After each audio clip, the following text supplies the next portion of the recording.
Bonsoir à tous, ravi de vous retrouver pour cette première édition complète de la soirée sur Al-Oula. Voici les titres de l'actualité. 25e Salon international du livre et de l'édition de Casablanca. Une programmation toujours aussi exceptionnelle. Les belles plumes de 40 pays se croisent pour l'amour du verbe et le plaisir du partage. Clôture de la 10e édition de la conférence internationale Marrakech Security Forum, un tour d'horizon et des pistes de réflexion sur les défis sécuritaires en Afrique.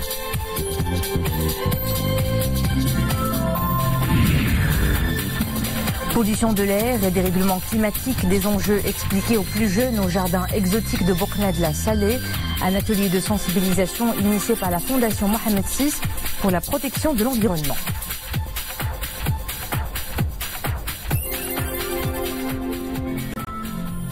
Avant le développement de ces titres, sur ordre de Sa Majesté le roi Mohamed VI, le chef du gouvernement Saad El Othmani se rendra à Addis Abeba pour présider la délégation marocaine qui prendra part aux travaux de la 32e session ordinaire de la Commission de l'Union africaine prévue demain et après-demain dans la capitale éthiopienne. Cette session sera une occasion pour lancer le slogan de l'Union africaine pour l'année 2019, réfugiés, rapatriés et personnes déplacées vers des solutions durables aux déplacements forcés en Afrique. À la une de l'actualité ce week-end, un événement culturel par excellence à la notoriété internationale, le Salon du livre et de l'édition de Casablanca. 25 ans d'existence, l'événement est toujours très attendu par les amoureux du verbe et de la lecture. Vous n'en avez que l'embarras du choix tout au long des 10 jours de cette grande messe de découverte. Abdelrahim Benchiri Yasser Drmi nous emmène à la découverte des dédales exquis en compagnie du livre. Le commentaire de Mohamed Elishkar.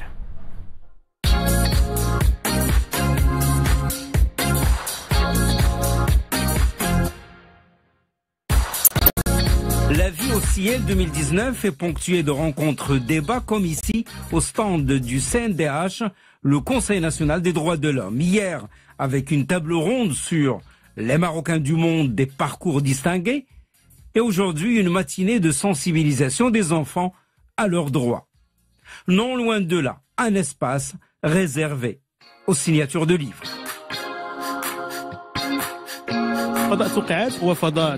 L'espace signature de livres est mis à la disposition de tous les auteurs marocains et étrangers. Nous y avons programmé quelques 150 cérémonies de signature pour cette édition, soit en moyenne 15 signatures de livres par jour.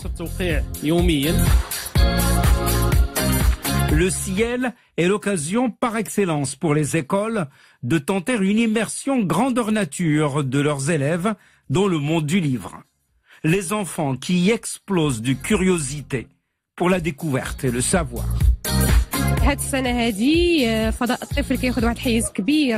Cette année, l'espace enfant bénéficie d'une grande importance en termes d'abord de superficie, ensuite de programmes culturels.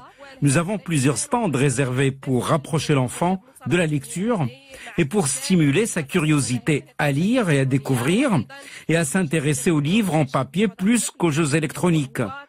Plusieurs maisons d'édition sont d'ailleurs présentes dans cet espace pour enfants. Et l'un des espaces les plus visités, celui du pays invité d'honneur, l'Espagne, avec son pavillon sur le voyage des langues.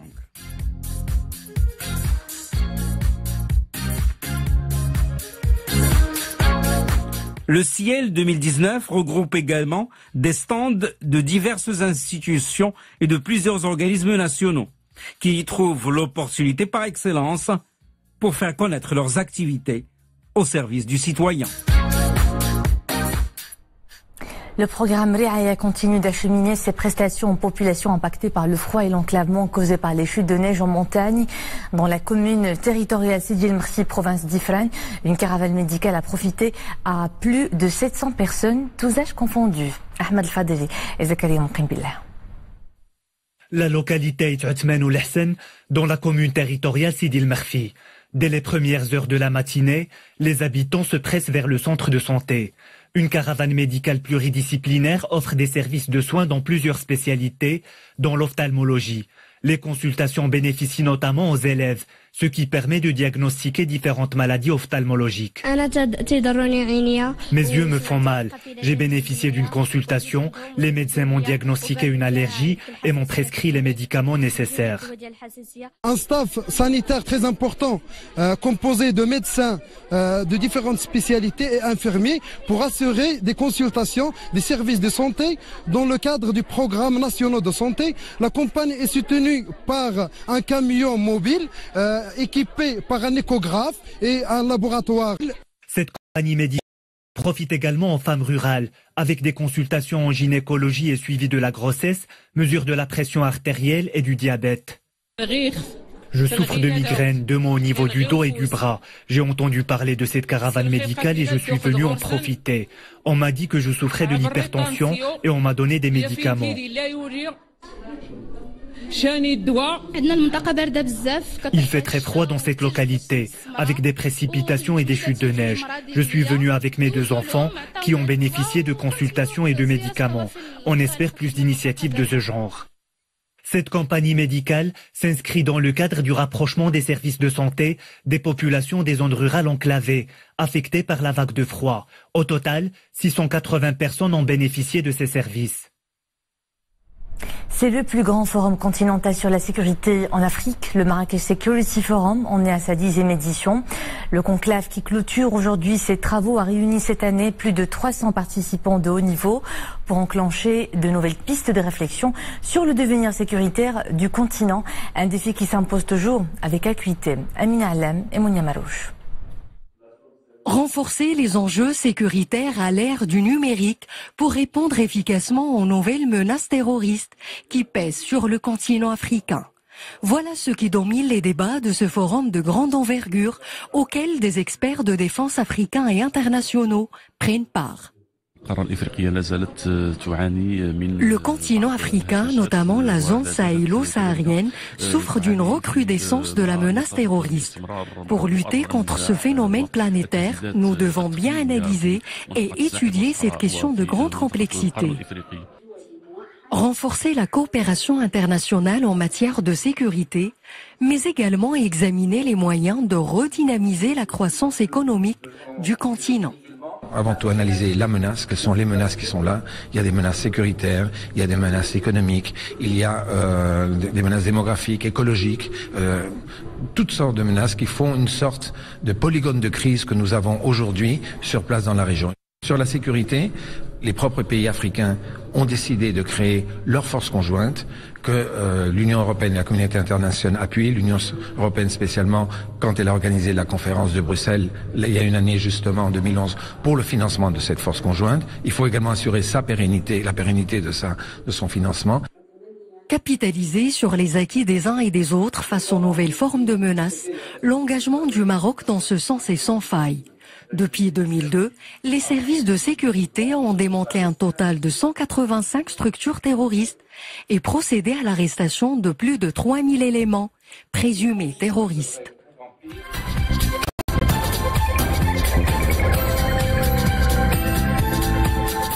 Jetant à présent un coup d'œil sur ce qui fait la une de l'actualité à l'international. 2 Palestiniens ont été tués hier par des tirs de l'armée israélienne dans la bande de Gaza lors de heurts et de manifestations le long de la barrière érigée par Israël dans l'enclave palestinienne sous blocus.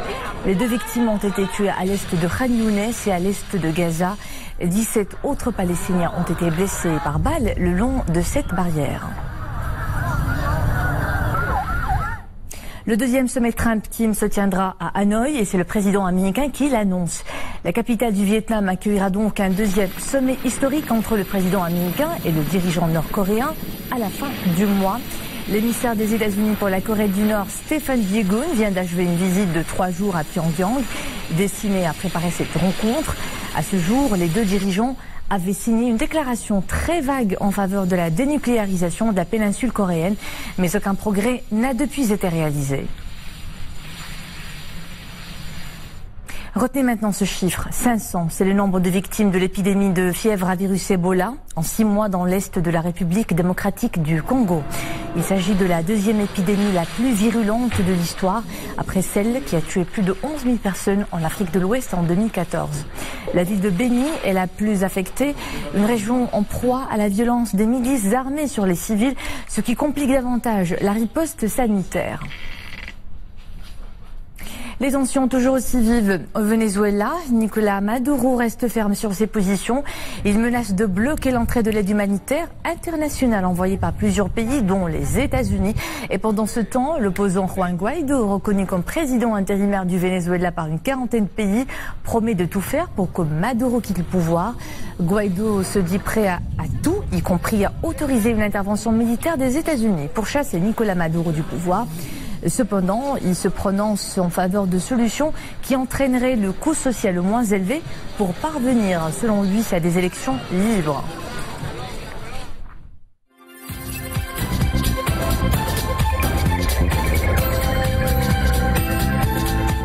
Retour à l'actualité du pays pour aborder d'abord un des volets de l'action de la Chambre des conseillers, celui lié aux syndicats qui joue un rôle de premier plan dans la discussion des projets de loi à dimension sociale, texte qu'ils veillent à ce qu'ils portent leurs empreintes de militantisme syndical. Saïd Rennem s'est intéressé à ce volet, le commentaire est de Mohamed Aitlishkar. Le tiers des membres de la Chambre des conseillers est composé d'élus des chambres professionnelles et des centrales syndicales, d'où le poids que représentent les syndicats dans les discussions des projets de loi et l'élaboration de politiques publiques dans divers domaines, notamment concernant les questions à dimension sociale.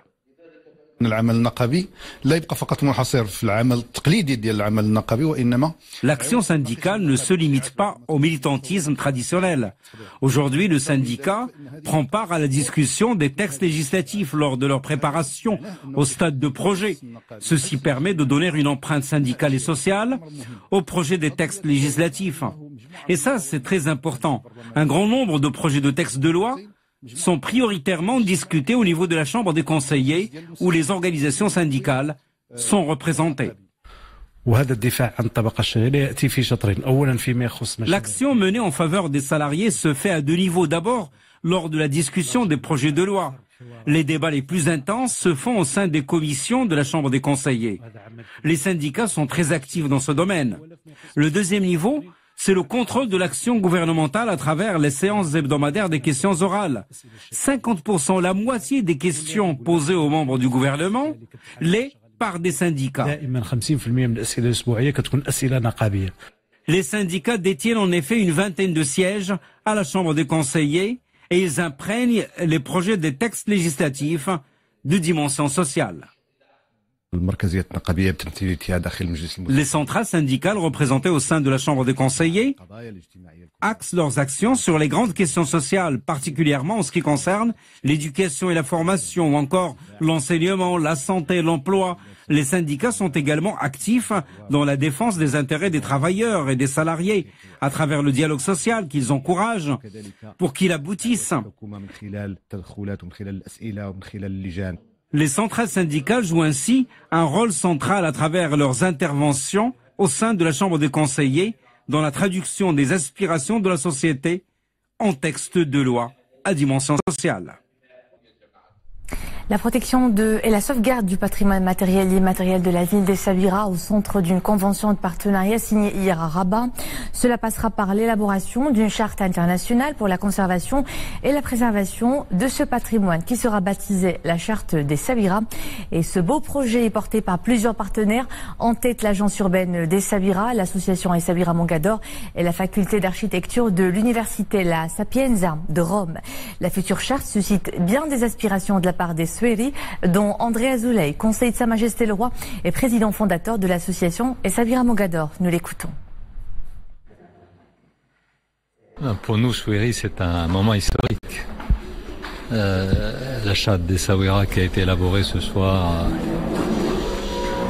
en partenariat avec l'université de Sapienza de Rome, qui est une université modèle pour tout ce qui touche au patrimoine et sa préservation. Cet accord, pour nous, vital à Essaouira, qui connaît une renaissance dont chacun a pris la juste mesure, mais qui en même temps doit se développer. Et ce développement, nous le voulons en adéquation et en interaction avec cet héritage qui est celui que l'histoire nous a laissé à Essaouira et qui est un héritage assez exceptionnel sur le plan architectural et sur le plan urbain. Donc pour nous ce soir, c'est à la fois beaucoup de grands espoirs pour demain et puis la certitude d'être encadré scientifiquement par les meilleurs pour que ce qui est devant nous se fasse dans les meilleures conditions. La pollution de l'air, quel impact a-t-il sur les changements climatiques? La question fait débat au jardin exotique de Boknadil, où un atelier de sensibilisation prend place au profit des plus jeunes à l'initiative de la Fondation Mohamed VI pour la protection de l'environnement. On en saura plus avec Hanan Arsalan, Fouad Al-Harch, Nisra El-Hamdawi. Les jardins exotiques de Boknadil ont de la visite. Des élèves venus s'informer sur les effets de la pollution atmosphérique sur l'environnement et son lien avec les changements climatiques. Il y a des gaz spécifiques qui créent le changement climatique. Des chercheurs de l'université Southampton sont là pour partager leurs connaissances scientifiques avec ces jeunes dans le cadre d'un atelier organisé en partenariat avec la Fondation Mohamed VI pour la protection de l'environnement. L'idée, c'est connaître les zones protégées au Maroc. Où sont-elles et quels sont les risques qu'elles peuvent avoir dans 50 ans, 100 ans. Donc vraiment aller loin dans le futur et réfléchir à des impacts liés normalement à la vie de tous les jours. Nous sommes venus découvrir les jardins exotiques. L'occasion de prendre part à cet atelier scientifique pour nous aider dans nos recherches dans la matière sciences de la vie et de la terre. Ce matin, je suis allé installer des capteurs un peu partout autour des jardins. Place ici à l'exploration de la qualité de l'air. Cela est possible grâce à ces capteurs de particules fines. J'ai installé des capteurs un peu partout autour du jardin, des jardins exotiques. Et l'objectif, c'est de voir si certains endroits sont plus pollués que d'autres dans le jardin. Donc moi, je pense par exemple que l'entrée va être plus polluée que le fond du jardin. Et c'est une des choses que j'aimerais montrer aujourd'hui avec ces capteurs. C'est montrer comment est-ce qu'on peut utiliser ces capteurs pour mesurer la pollution de l'air à bas coût. Nous expliquons aux élèves que si nous prenons une grande ville comme Casablanca ou Rabat, les effluves des voitures et des usines polluent l'air et par conséquent entraînent les changements climatiques. Voilà une belle manière d'expliquer comment les émissions de polluants contribuent-elles au réchauffement de la planète. Éveiller les consciences des plus jeunes aux enjeux climatiques est aujourd'hui une priorité vitale. Biodiversité toujours, avec cette escale dans la meilleure zone humide Jumayn Atlas pour l'hivernage des oiseaux d'eau, le lac Afnourir, classé site Ramsar depuis 90. Le site est revigoré grâce aux fortes précipitations qu'a connues la région tout au long de cette saison. C'est un sujet d'Ahmed El-Fadeli commenté par Mounia Marouche. Le canard colvert, le tadorne kazarka, la foule cacrète et d'autres échassiers ont trouvé refuge dans cet écrin naturel, le lac d'Afnourir. Classée sur la liste mondiale des zones humides depuis les années 90, cette réserve ornithologique joue un rôle important dans la survie de 31 espèces d'oiseaux aquatiques. C'est un site qui est très fréquenté par les touristes et qui joue un rôle très important étant donné qu'il renferme beaucoup d'écosystèmes et constitué par des différentes communautés. Il y a des communautés bien sûr des oiseaux, il y a des oiseaux migrateurs, des oiseaux qui sont sédentaires. Il y a aussi donc ce qu'on appelle la végétation ou la production pastorale qui donc joue un rôle important pour disons assurer ou contribuer à l'autosuffisance alimentaire des cheptels. Mais ces activités pastorales peuvent menacer l'équilibre de cet écosystème qui demeure très fragile.